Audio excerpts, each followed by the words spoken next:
So guys, welcome to DQ Production. We are here live with Pao Reyes. So, Pao, our viewers wants to know, nasa banda ka, di ba? Oo. Actually, kung alam nila yung cardiac arrest. Cardiac arrest. So, kailan nag-start yan? Way back 1999. 99. Tagal na.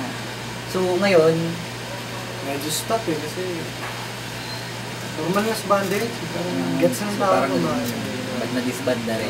So, based sa survey namin, kumakanta ka rin ba sa church ngayon? Active ka daw sa church ngayon? Wow! Paano nalaman yun? Reliable source.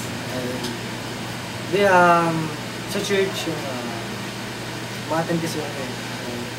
Christian ako. Okay, so kumakanta ka sa church? Oo, kaya lang mga special number, mga ganun lang. Good. Hindi talaga action mo. Kumakanta din. Instrument? Gitara, nagigitara. Gitara. Nice. Life-changing, kumbaga. Oo, pare. Sobrang sarap. Kasi, banda ka nga, nakikita ka naman pero... Iba pa rin yung kapag tumutugtog ka para kay Lord. Kumakanta ka para kay Lord. Iba. Nice. So, last tugtog nyo, kailan ba?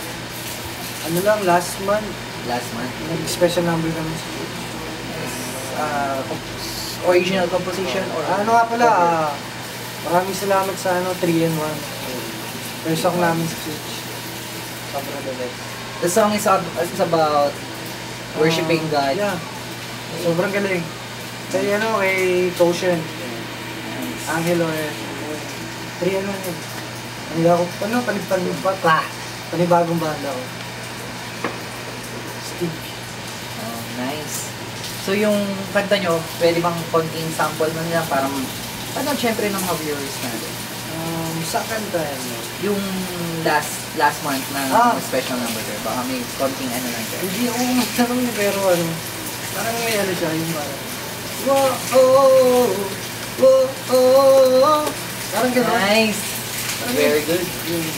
Parang in-apply namin lahat, may parang iba-ibang genre. Sama-sama.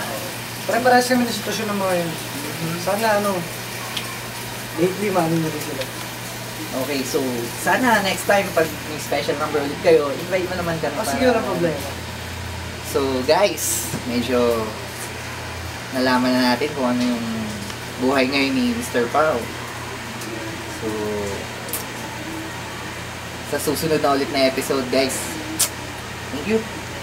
Maraming salamat, DQ Production. DQ Production out.